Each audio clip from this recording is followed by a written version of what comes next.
He was smoothing a belt strap with the back edge of his knife when she laughed. Not a chuckle, not a breathy slip, a full sound, high, sharp, carried. He didn't lift his head right away, just stopped moving.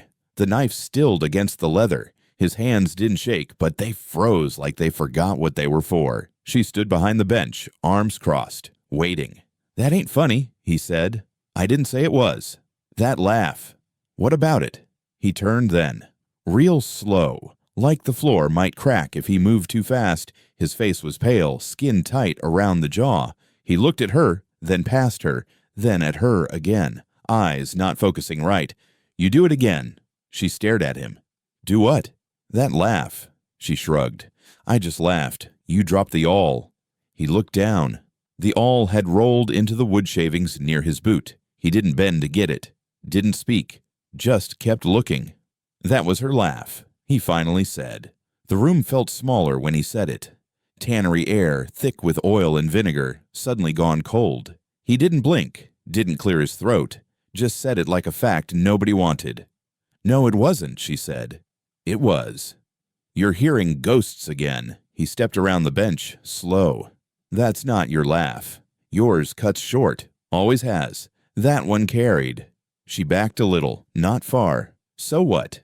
I changed how I laugh. I'm allowed." He stopped. "She used to laugh like that, when she wanted something, when she knew I'd say no. She's been gone 7 years. He nodded once. "And she laughed like that the night she left. You said she ran." "She did.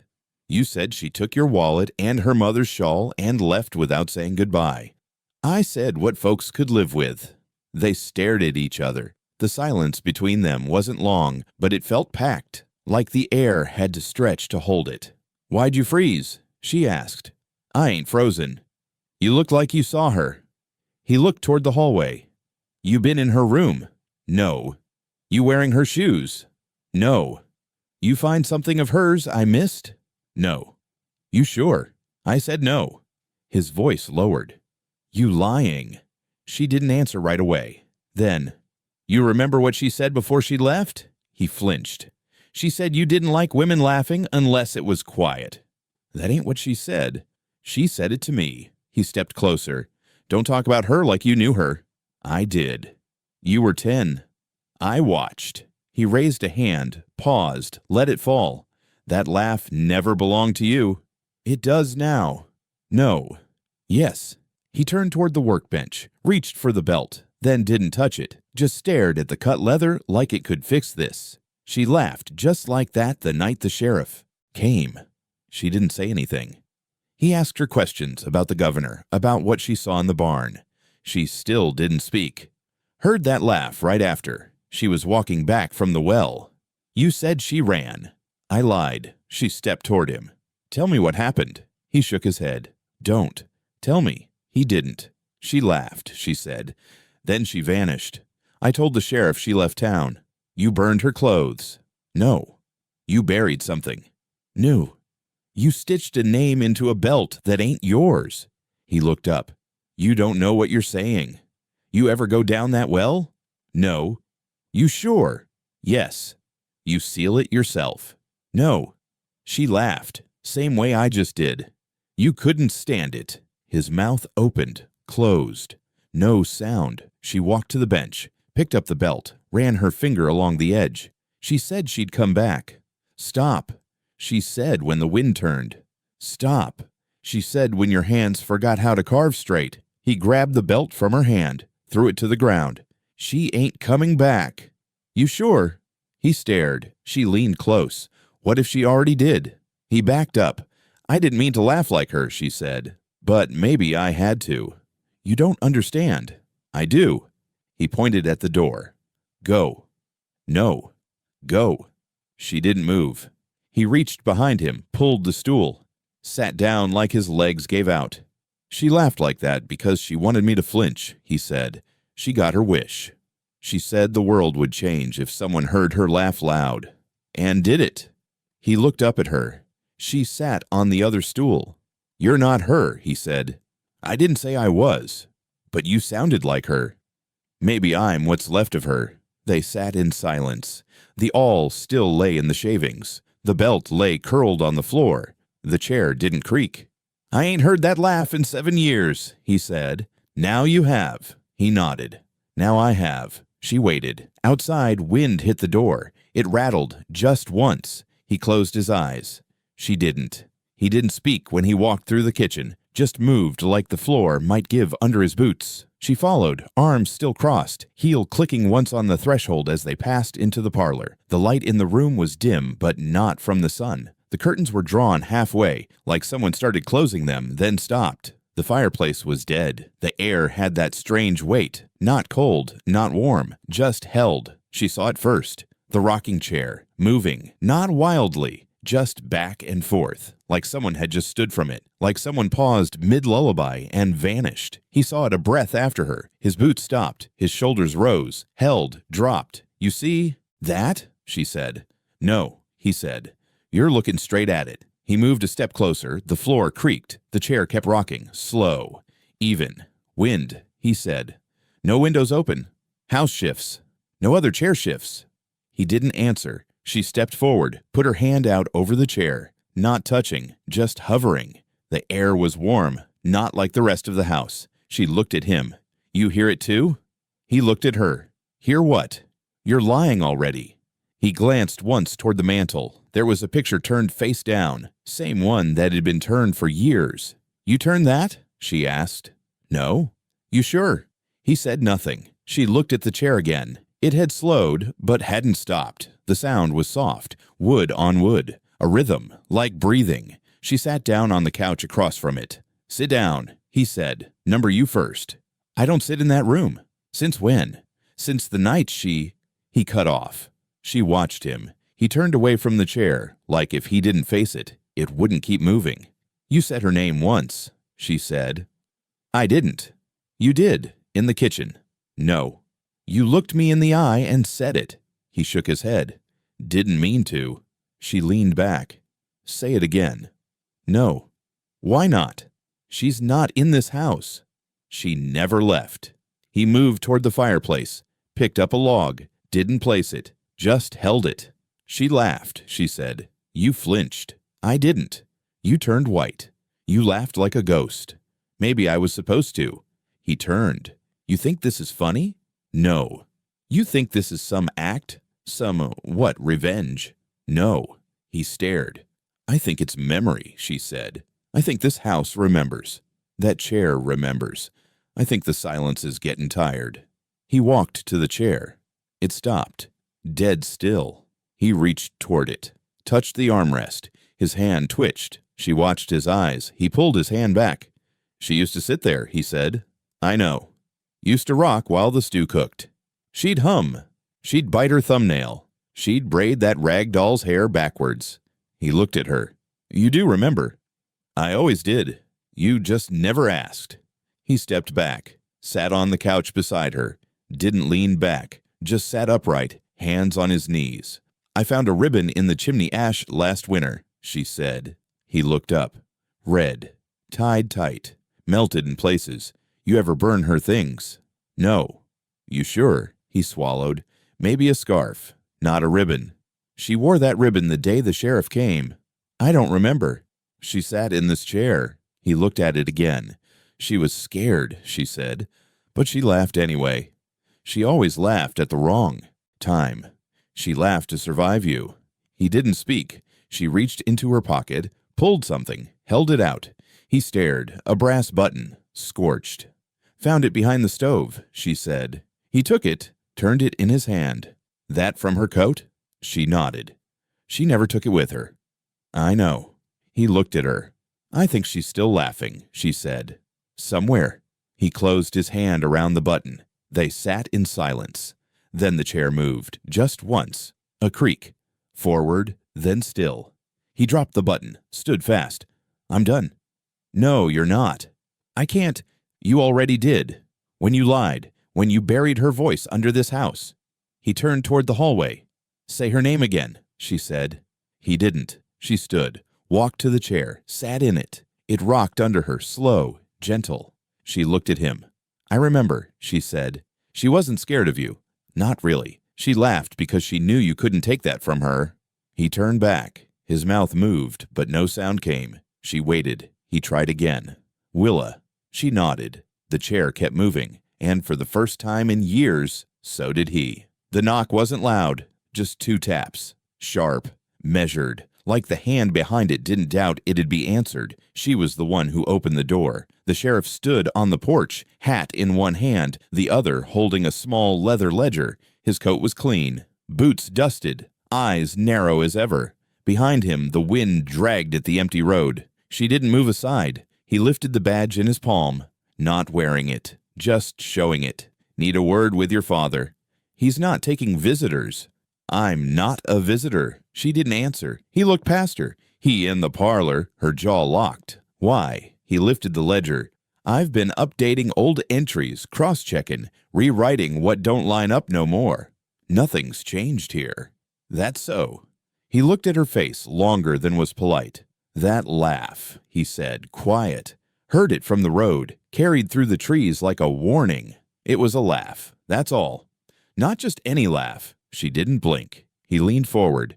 Sounded like someone who used to stir up all manner of trouble round here. Someone I got written down as gone. Her father's voice broke through from behind. Let him in. She stepped back. The sheriff crossed the threshold like a man entering a church he didn't believe in anymore. The floor didn't creak under him. He didn't look around. Her father stood in the doorway to the parlor, pale, sleeves rolled to the elbow, one hand clutching his belt like it steadied him. The sheriff tipped his hat.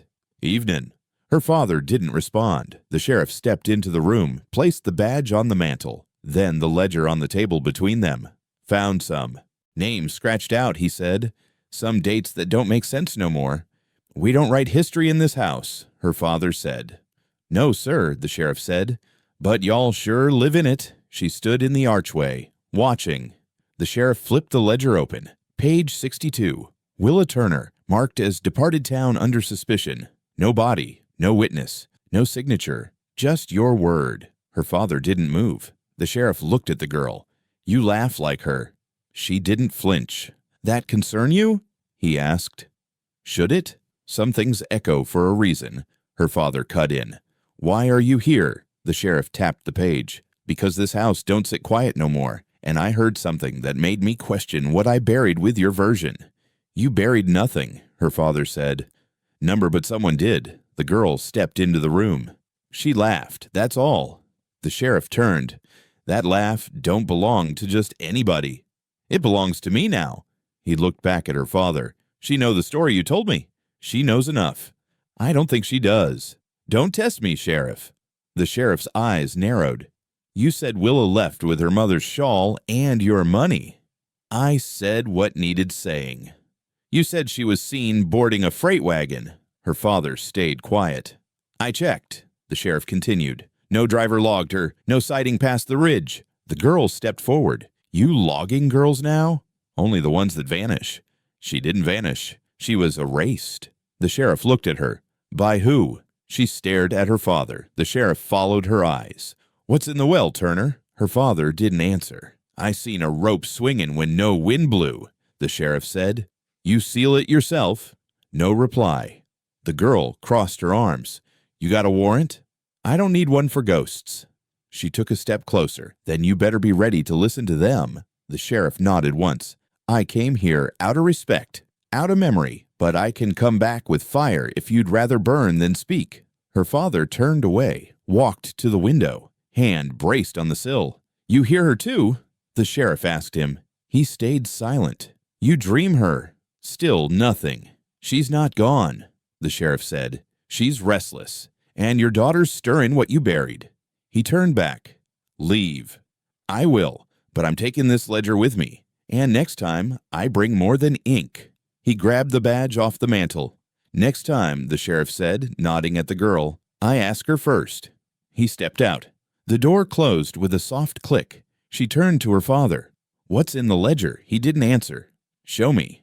He sat down, shook his head. You knew he'd come. Yes. You knew I'd sound like her. I hoped you wouldn't. She stood there, breath steady, then turned. The chair rocked once behind her. She didn't look back. She waited until the house went quiet. No boots, no muttering, no pages turning. Then she stepped outside barefoot. The air had a weight to it. Not cold, just still, like even the wind was listening. She crossed the yard without a lantern. The porch boards groaned once under her heel, then fell silent behind her. She laughed, not loud, just enough to test the shape of it. Same curl, same rhythm. Heron willows, something in between. The rope on the well moved. She stopped. It swung slow, back and forth. No wind, no hands. The bucket hung like it was holding something heavier than water. She walked closer. The grass was wet. She knelt by the stones, looked down. Darkness, deep, but not empty. She whispered, "Willa." Silence. Then a whisper back. Not a word, not a name. Just breathe. She blinked, leaned closer. Say it again. Nothing. "Willa." The rope twisted once. She stood, wrapped both hands around the crank. It was warm, not sun warm, not fire warm, like someone just used it. She turned it once. The rope groaned, the bucket lowered. "Did you fall?" she asked the dark. "Or were you pulled?" Silence. "I found your button." Still nothing. "I sat in your chair." The rope jerked. She jumped back, then leaned in again. "You're not gone." A creak behind her. She turned. Nothing but the porch in shadow. She turned back to the well. "Why'd you laugh like that, Willa?" The wind picked up, just around the stones. She whispered, "Was it defiance?" The whisper came again, closer now. Not air, not echo. A syllable. Barely there. "Don't stop," she whispered. "Please." She pressed her palms flat against the stones. They were warm. Behind her, a window groaned open. She didn't look. "I can sound like you," she said. "But I'm not you. I know that." The rope jerked again, then stopped. Her eyes watered. Not from wind, not from fear. Something else. "Are you waiting on him to say it?" she asked. "He won't." She knelt again. "But I will." She took a breath, spoke the name slow, full, clear. "Willa Ruth Turner." The rope twisted, stopped, twisted back. She smiled. "I remember you." Behind her, the porch light clicked on. Her father's voice broke across the yard. "Get in this house." She didn't move. "Now." Still, his voice cracked again, rough and raw. "Please." She turned. He stood in the doorway, hand tight on the frame like it was holding him up. She stepped back from the well. "Did you hear it?" she asked. He didn't answer. She took a step forward. "Something whispered back," she said. His eyes didn't blink. "She's not quiet." He closed the door without speaking. The porch. Light stayed on. The sheriff left his horse tied too loose. She watched from the upstairs window, waited until he stepped into the smokehouse with the deputy, both arguing about fence lines and broken locks. The ledger was in the saddlebag, same one he carried for years, always buckled, always right side up. She came down the back stairs without her boots, didn't breathe loud, didn't run. The horse shifted when she reached him. She whispered, "Easy." The leather creaked as she unbuckled the flap. The ledger sat on top, edges worn, cover split at the corners. She took it without thinking, slipped it under her arm, walked straight into the side barn and shut the door. Inside, it smelled like rope and dust. She opened the book on a feed bin and flipped fast. Sheriff's notes weren't neat. Slanted letters, names run together, black ink for facts, red ink for doubt. She found the T section, slowed. Turner, Clay, land dispute, settled. Turner, Ruth, deceased. Childbirth. Turner, Willa, crossed out. Thick line, red ink. Beneath it, witness recanted. No further inquiry. See entry 14W. She stared at it, then turned to entry 14W. No name, just a description, female, late teens, seen near Governor's fence line, last recorded location behind Tannery Well. She swallowed. There was no closure mark, no initial, no date. Behind her, the barn door creaked. She shoved the ledger behind her back. Her father stepped in. "You've been quiet." She didn't move. "You saw the sheriff come?" She said nothing. He took 2 steps inside, eyes on her hands. "You touch it?" She didn't answer. "Give it here." She didn't. "I said give." She turned, held it out, but didn't let go. He reached, paused, looked down at the page. He saw it, the name, the line through it. His jaw clenched. "You shouldn't have read that. You crossed her out." "No. She's erased. She's resting." "That ain't the same." He pulled the ledger from her grip, slammed it shut, held it like a weapon. She didn't flinch. "You buried her wrong," she said. He looked up fast. "Number I buried her twice." She blinked. He stepped forward. "First time was under your mother's crying. Second was under that sheriff's questions. You lied to him. I gave him what let us keep the land. You gave him her silence." He nodded. "And yours." "Not anymore. You don't know what that laugh woke." "I do." He pointed to the ledger. "You think that book means anything? It don't. They'd already decided what she was. And you helped." "I survived." She stepped forward. "At what cost?" He looked away. She said softer, "You heard her last night." He didn't reply. "She's still here." "She's not." She whispered. "That was wind. You know better." He turned, walked toward the barn wall, pressed his hand to the old wood. "I saw her after," he said. "She stood right where you are. She didn't speak. She wasn't crying, wasn't begging. She just looked at me, then laughed." He turned around. "You sound just like her." "I'm not her. Number, but you bleed same." "You mean speak same." He nodded once. She took the ledger back from his hand, opened it again, held it up to his face. "You ever try to scratch your own name out?" He stared. "See how easy it is to pretend someone don't exist," she said. "You think they'd believe you?" "I don't care. You want to lose everything she tried to protect?" "She didn't die to protect land. She died because she talked. She died because you stayed quiet." He turned away. She closed the book. The barn felt colder. He said, "What now?" "I put her name back." "They'll come." "They should." He nodded. "Then get ready." "For what?" "To bury me next." She looked at him. "Only if you ask me to do it quiet," she said.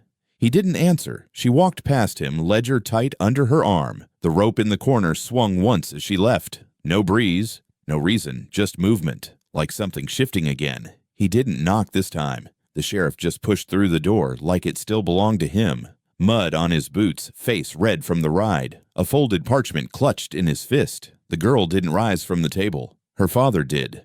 "What the hell's this?" he asked. The sheriff tossed the parchment down. It slid across the table and stopped near her hand. "A favor," the sheriff said. "One I don't like doing." She didn't touch it. "Read it aloud." He nodded once, unfolded it. "By order of the governor," he began, voice flat. "To maintain peace and retain rightful land boundaries, the Turner household must ensure silence from any member acting in contradiction to prior statements concerning Willa Ruth Turner. Any public challenge voids claim to Tannery Acre." She stared at him. "Say that last part again." The sheriff swallowed.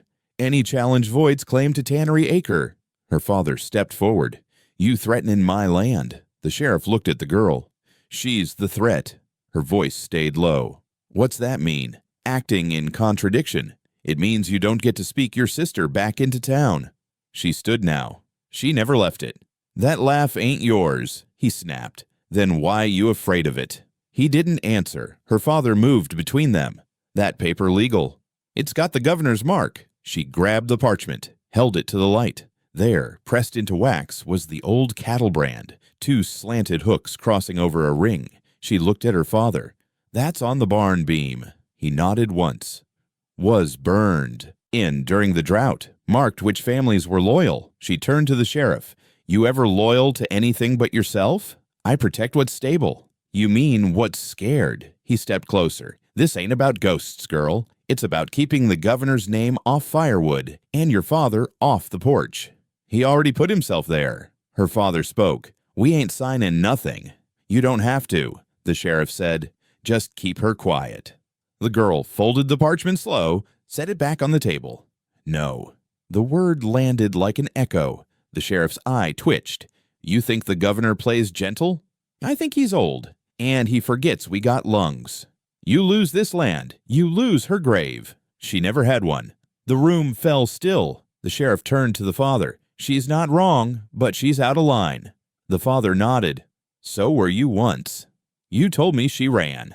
I told you what I was told to.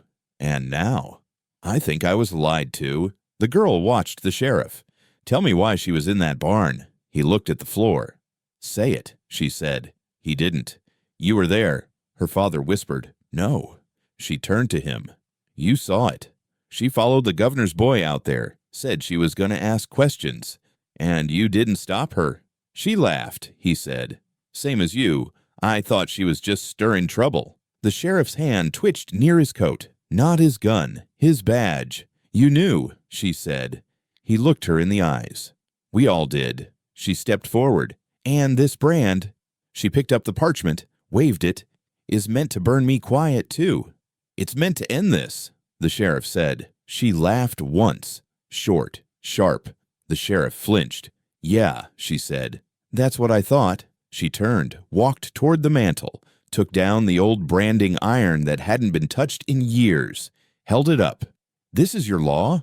He didn't speak. She looked at her father. Heat it. He paled. What? Heat it. Let's see who it burns for. No. You afraid? The sheriff stepped back. You're making a mistake. She dropped the iron on the table with a clang. Then stop me. No one moved. The fire popped once in the hearth. Outside, wind slammed the porch door open. She turned to the sheriff. You got one more chance to take that badge off before I name every man who ever set foot in that barn that night. He reached into his coat, pulled the badge, set it down beside the brand. Then he left. She watched him ride off. Her father stood still. The fire cracked again. You ready? She asked. No. You will be. He woke without knowing why. No dream. No sound. Just the stillness pressing too hard on his chest. The clock on the mantel read just past midnight. He listened. Not wind, not animals. Something off. He stepped into the hallway. Her door was half open. Not wide, not shut. Like it had been pushed just enough to forget which side it belonged to. He knocked once. No answer.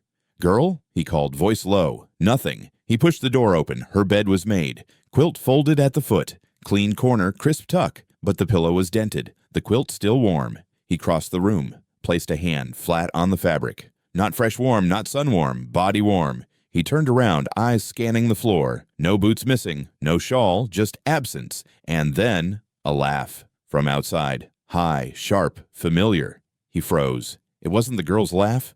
Not really. Too long. Too round. Too remembered. He moved to the window, pulled back the curtain with 2 fingers. The yard was black, but the sky cracked faint moonlight against the edge of the fields. Then he saw it, just past the grass. The barn ruins. The laughter came again. Louder. Not playful. Not mocking. Calling. He grabbed his coat from the hook and stepped outside, barefoot. The night bit at him. But he didn't slow. Each step through the yard kicked up memories like dust. The shovel, the smoke. Her voice. The ruins stood quiet, but something shimmered in the dirt. He walked faster. When he reached the edge of the burn line, he stopped. Something was draped over the broken beam. He bent down. It was the quilt, the one from her bed. He picked it up, fingers catching on thread. Then he saw it, stitched into the underside, where the batting had been turned back once, long ago. WRT. The thread was dark red, not factory red, blood red. His knees buckled. He dropped the quilt. It hit the dirt soft. The laugh came again, from the other side of the ruins. He turned. I know your voice, he said into the dark. I remember it. Silence. Don't play with me, Willa. No answer. He stepped forward. That quilt was buried. Still silence. I put it down myself. A breeze kicked up. It rolled across the ash, swirled the corner of the quilt. The laugh again, but closer. He turned in a slow circle. You're not her. Stillness. You're not her. Then, a voice. Software right behind him. I never left. He spun. No one. Only the old iron post from the branding fence. Bent. Half sunk. He picked up the quilt again. Held it against his chest like armor. The initials stared back at him. WRT. She used to stitch her name into everything. Scarves. Books. Even her boots once. He'd pulled thread from her hands. Told her the world didn't care about girls' names. Told her boys got brands. Girls got graves. He looked back toward the house. Her window was still open, curtain moving. The wind didn't reach that high. He turned again, looked down at the quilt. He shook, hard, then dropped it. It puddled on the ground. Still warm. The laugh didn't stop. They didn't knock. Just came in through the front door like they owned the walls. The sheriff first, coat dusted, jaw locked. Then the governor's man, stiff collar, leather gloves he didn't take off. After that, the rest followed. 4 townsfolk, Two older women, one boy too young to speak, but old enough to listen. The father stood at the stove, unmoving. She sat at the kitchen table, both hands flat against the wood. "Where's the paper?" the governor's man asked. The sheriff pulled it from his coat and laid it down beside the butter knife. No one sat. The man in gloves said, "We were promised quiet." She didn't look at him. "You were promised lies. We were promised compliance. You were promised silence." She didn't give it. The sheriff cleared his throat. "This ain't a hearing. This is a warning." Her voice stayed steady.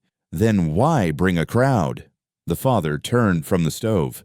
"Because they don't want witnesses. They want agreement." The governor's man stepped forward. "We want this contained." "She's not fire," the father said. "You can't box her in." "She's worse than fire," said the sheriff. "Fire burns fast. This lingers." The girl stood. "What do you want me to do? Fold? Bow? Forget?" "You don't have to forget," said the man. "Just don't speak." "And if I already did?" He paused. "We erase it." "You gonna erase her too?" "Again?" No one answered. The boy shifted by the door. The older woman beside him gripped his shoulder tight. The girl walked to the end of the table, stood between the badge and the decree. "Who speaks for the dead?" she asked. No one answered. She looked at the sheriff. He glanced at her father. The father looked at the governor's man. The man said, "No one." "She does," said the father, low. They turned to him. The sheriff stepped forward. "You said she ran." "I was wrong." "You said she lit the barn." "I lied." "You said she was troubled." "She was hunted." "She made trouble." "She made noise." "She shamed the governor." "She warned his son." She laughed. She resisted. The governor's man leaned forward. "This house is no court." "Then why are you all sweating?" she said. The man flushed. "You nervous around a kitchen table?" she added. The sheriff touched the hilt of his knife. "Not a threat, just habit." "I brought her quilt out last night," the girl said. "The one you buried." The father shut his eyes. "I unfolded it on the ashes. Saw her initials stitched by hand." "Prove it," the man said. "I don't need to." "You want us to believe a laugh proves a haunting?" "I want you to know a body ain't required for guilt." The room quieted. The girl looked at the crowd. "To you," she said. She was just a girl with sharp eyes and too many questions. She looked at the sheriff. "To you, she was an inconvenience." She turned to the man. "To you, she was evidence." The boy by the door spoke, voice small. "She used to give me cornbread." The room broke. A cough. A shift. The old woman gripped his shoulder again, harder. "She told me once," the girl said, "that if she vanished, not to look in the barn, to listen at the well." "She was unstable," the man said. "She was right," said the father. "She was loud. She was heard. She was rebellious. She was punished. She's gone." "She's not." The girl stepped forward. The sheriff tensed. "She's in the dirt, in the rope, in the air that makes your breath hitch when the truth comes close." The man slammed the table. "This isn't a trial." She leaned in. "Then stop acting guilty," the sheriff whispered. "What do you want?" "I want her name back." "That all?" "No." "Then what?" "I want every man in this room to admit what they did, what they let happen. That's dangerous." So was she.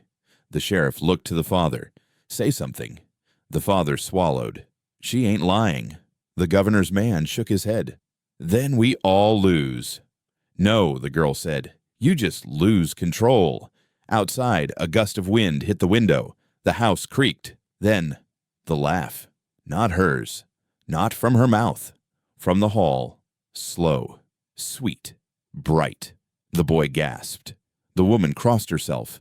The governor's man paled. The sheriff backed toward the door. "What is that?" The girl turned toward the hall. Smiled. She came. The laugh echoed again, rising. The governor's man gripped the decree. "Burn it." "What?" "Now." "No." "Then I will." He reached for the stove. The father stepped between them. "Touch that flame, I swear."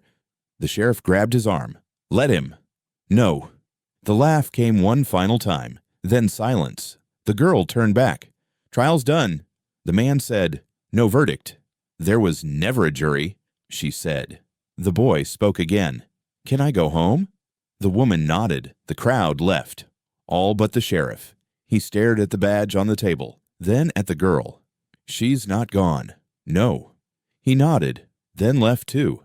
The kitchen held the silence. Not cold, not angry, just full. They came at dusk. No torchlight, no horses.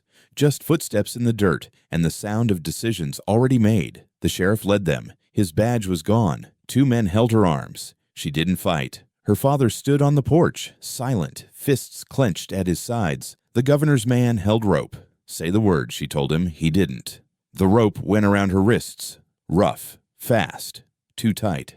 You sure about this? The sheriff asked. The man nodded once. She laughed. She's allowed. Not like that. They marched her toward the well. No one spoke. No one dared. The grass bent under their boots. The sky held no stars.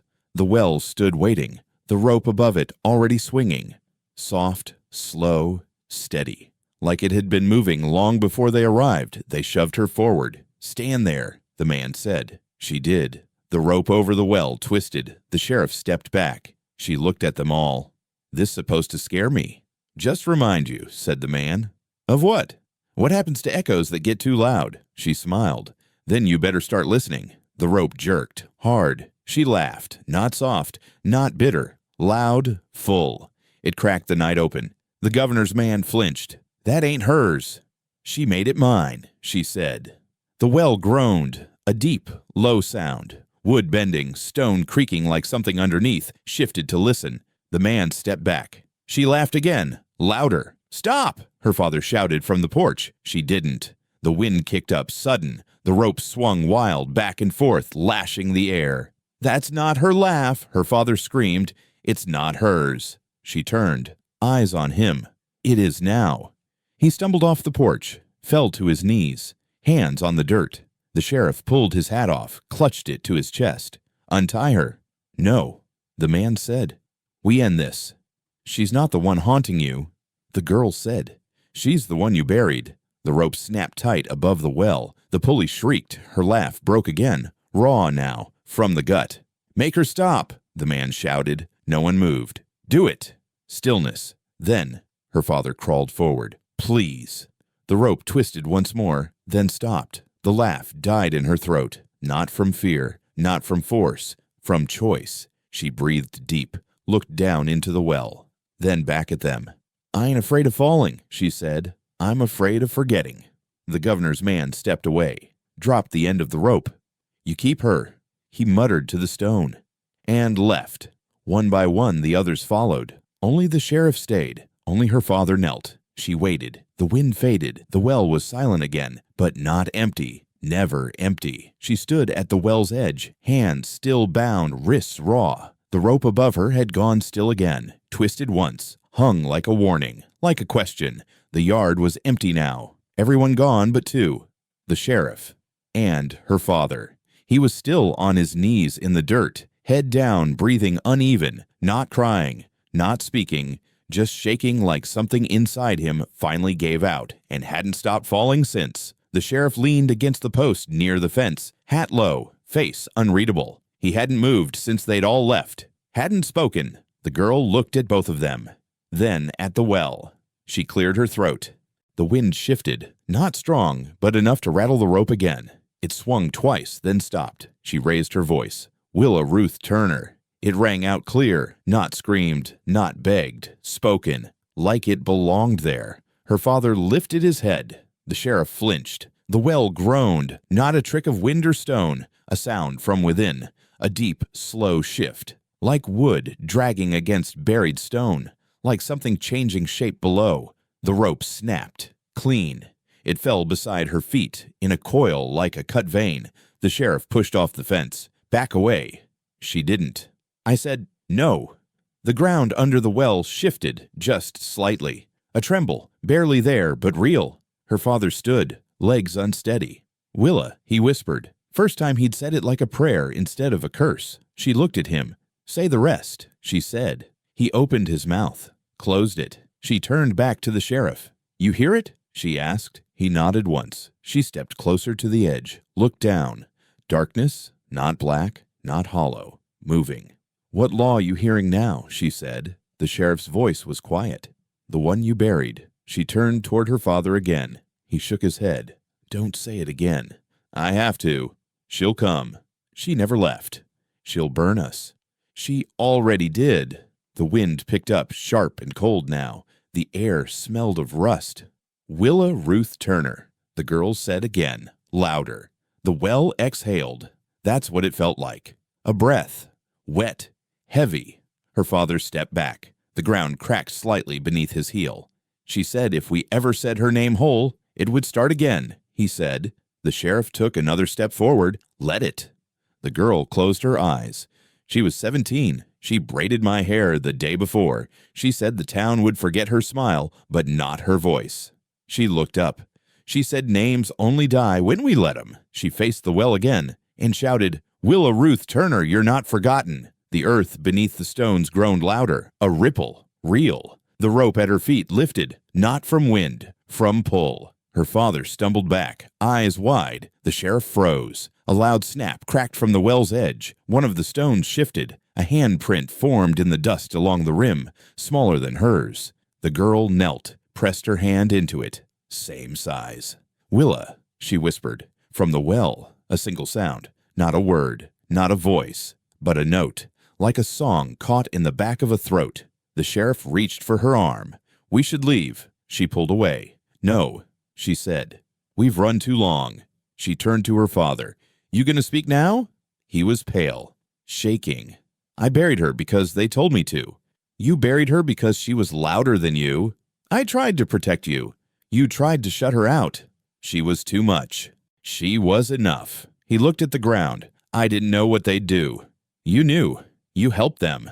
The wind howled now. The trees bent. The barn ruins behind them rattled. The well vibrated. The girl stood straight. No fear in her. No apology. Just truth. She came to you that night, she said. She was bleeding, he whispered, and you closed the door. I couldn't save her. But you could have spoken. His knees gave. He dropped to the ground hard. She screamed once, he said, then laughed, and I heard both like they were the same. The rope at her feet moved again, coiled tighter. The handprint disappeared. The dust scattered. The well stopped groaning. Silence fell like snow. The girl turned to the sheriff. Will you record this?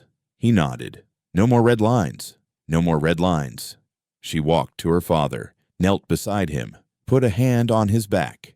He didn't move. She's gone, he said. No, she whispered. She's finally here. He looked up. The night was still, but the stars had come out. She placed the rope in his hands. I'm not the one who needs to carry this. He held it, didn't speak. The sheriff pulled the ledger from his coat, opened it, found the page, and wrote. Willa Ruth Turner declared silenced in error, survived by truth, name returned by witness. He passed the book to the girl. She read it, nodded, signed her name below. The page didn't burn, didn't fade. It held, and the well stayed quiet. The grass was wet again. Dawn light folded across it like ash left behind after a storm that forgot to thunder. She walked barefoot through it, slow, her breath white in the cold. The quilt pulled over her shoulders, dragged behind her, damp at the hem, stitched tight where her sister's name used to hide. She didn't look behind her. She didn't need to. The rope lay coiled near the well, like something shed. Not broken, not lost, just done. The house stood the same way it always had, tilted slightly south, roof line soft at the corner, front door crooked like it was always halfway open, even when shut. It didn't smoke. It didn't lean. It didn't cry out in its age, but it watched her. The stairs creaked once under her weight, just once, like it remembered who she was now. The door gave under her hand. Warm wood, familiar weight. The smell hit her first, burnt paper, morning dust, and something sweet underneath. Not sugar, not flowers. Peace. She stepped inside. The floor was swept. The windows were still. The stove ticked slow in the corner, its fire faint but stubborn. The quilt slipped from her shoulders and landed on the chair beside the door. The house didn't flinch. The chair in the corner, the one Willa used to sit in, didn't move. It had rocked the night she left, rocked itself hollow through too many winters, but now it just sat. Still, waiting, maybe, but not lonely. She walked through the parlor, fingers grazing the edge of the mantel where her father's belt once hung. The mirror was clean, the frame cracked down the right side. Her own face looked back at her and didn't blink, didn't smile, just saw her. The kitchen door was open. She stepped through. He was already there. Her father, seated at the table like he'd never moved from it, hands clasped in front of him, not folded in prayer, not clenched in guilt, just still. Eyes forward, breath shallow. He didn't look at her right away. She stood by the stove. The kettle was full, but untouched. The top clicked softly every few seconds. The fire inside was real, not just embers. The door was slightly ajar. Inside, blackened paper curled against the back wall. Flame licked at the final corner of the governor's decree. The wax seal had already melted into a puddle of red glass. One last sentence could still be read, only half burned, to ensure silence from any witness. The flames finished the rest. She shut the door. He finally looked at her. No words yet, just eyes. She crossed to the table, sat across from him. The wood was warm beneath her arms. The sun hadn't yet hit the windows. "You said her name," he said. "I did." "You said it like you meant it." "I did." He nodded. "I heard the rope snap." "So did I." "I thought it was thunder." "There wasn't any." "Still sounded like it." She nodded. "It did." He reached for the kettle, poured a mug, passed it across. She took it, held it with both hands, didn't drink. "Did she answer?" he asked. "She didn't have to." He looked at the stove. "Something did." "I think it was the house." He half smiled. "It's been holding too much too long." "She's in the walls," the girl said. "In the corners," he added. "In the quiet." "She made it louder than we deserved." "She left it that way." He stared into his cup. "I thought I was protecting her." "You were protecting you. I know that now. I think you always did." He looked at her again. "I buried her wrong," he said. "You buried her twice." "I carried her name like it was a sin." "She carried yours like it was a dare." He nodded slowly. "That laugh of hers still echoes." "It's not yours." "No. But yours sounds like it now." She looked down at the mug. "Number mine doesn't sound like hers anymore." He raised an eyebrow. She didn't explain. They sat like that, steam between them, the fire warming the corners of a house that had survived things it never told. "I dreamt of her last night," he said. She looked up. "She was in the barn, but it wasn't burning. It was full of light." "What was she doing?" "Shelling peas." The girl laughed, quiet. He smiled. "And whistling. Off key. She always did that to bother you." He chuckled. "I know." They fell silent again. She reached into her pocket, pulled out the folded page the sheriff had left, set it between them. Her father didn't touch it. Just read. Willa Ruth Turner finalized, returned. "She never left," he said. "I know." He looked at the chair across the room. Still empty. Still unmoving. "She ever sit there again?" he asked. "What do we say?" "We listen," she said. "And this time, we answer." He nodded.